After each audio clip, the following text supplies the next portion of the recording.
civilization began in two places. One is the Sumeria. The other one is Indus Valley. Is that the Sumerian from Mesopotamia? Exactly. This is the Mesopotamian, Sumerian and Mesopotamia, Sumerian civilization, and the Indus Valley is where? India. Okay. And in our study of religion, especially religion that has evolved over thousands of years, particularly the religions of the beginning from the Babylonians and then moving onwards to the evolution of religion and the Persian civilization, and all these things carried over to the development hybridity. The word hybridity is like hybrid, right? A combination, a synthesis of ideas. All this brought to the whole to the idea of the Jewish civilization in Judaism and Christianity, and also later Islam. All these things become part of the evolution of the synthesis of ideas that began in perhaps in the case of the Middle Eastern monotheistic religion, began in the Sumerian civilization.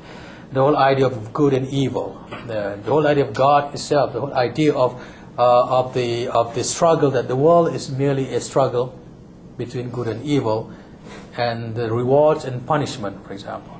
All these things can be traced and then they can be studied through the evolution of the religions. And as we proceed and talk about the evolution of this, and when we move on to the idea that religion that is to evolve through not being called a religion but called philosophies, essentially we can look at the Indus civilization, the Indus civilization in India, as the beginning of the example of philosophies such as Hinduism, Buddhism, what else? Jainism, Sikhism, right? And many other variations of Hinduism. And again, Hinduism is not a religion but a philosophy. It's a fascinating. All religions are fascinating because it has everything. It has the origin, the beginning, and the progress. It has the myth of creation. And in all religion, you find that different stories of how human beings began, how the world began, and how the universe began, and who controls the universe, and what is the fate of man, human being, in the universe, and what is the meaning of the universe, what is the meaning of life, and everything. And how does one live a life that is structured so that you can find salvation in any religion. All good religion has an idea of where human being will go, when they die. Of course, it all depends on what you believe in. If you're born in one particular religion, you will be believing where you come from, where you are now, and where you're going, right? Yeah. Isn't Hinduism the main goal to have salvation? I think it's enlightenment. Okay. Very good. It's the whole idea of Hinduism based on salvation or enlightenment.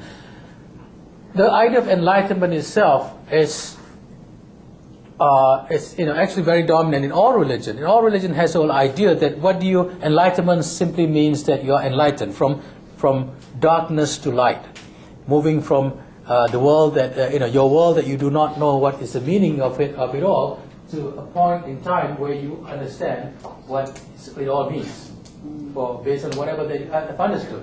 Enlightenment is particularly when we look at philosophy such as Buddhism. That is a key idea of what Buddhism is. To be enlightened. To be a Buddha means to be enlightened.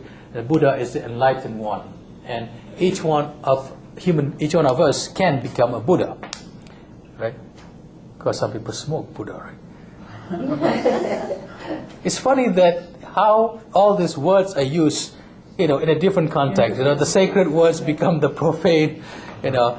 Trees are wonderful, right? They give life to human beings. Trees. But then why do people smoke trees? Okay.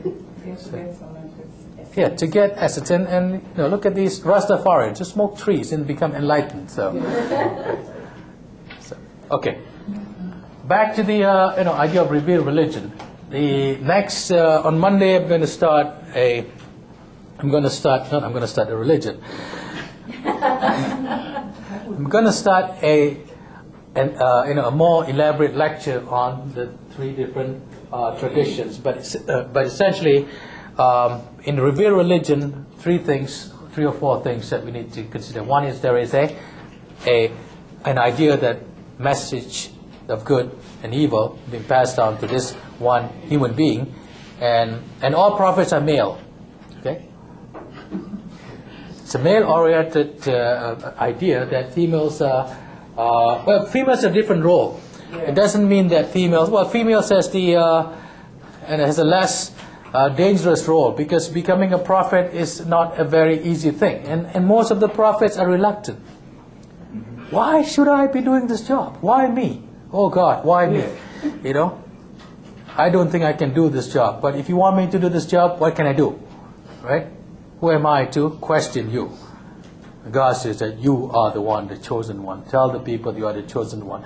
And yet, when he goes out in the marketplace, he says, "I'm the chosen one." Normally, what do people do? What was done to them?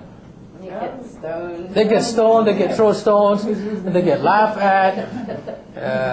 They get thrown things. Yeah, they get crucified. They get Yeah, they get chased. They get chased out of the kingdom. What else? And then they get to perform magic in the palace of the Egyptian, right? Yeah. All right, you're a prophet. Show me your miracle. So here comes Moses. Take out. Throw this. Right. And then the magician said, "Not good enough." It's not good enough. So the Pharaoh would be bringing his own magician. Right. Imagine David Copperfield doing that. Making the entire kingdom of Egypt disappear, and then put the Statue of Liberty or the Times Square over there. All right, bring back.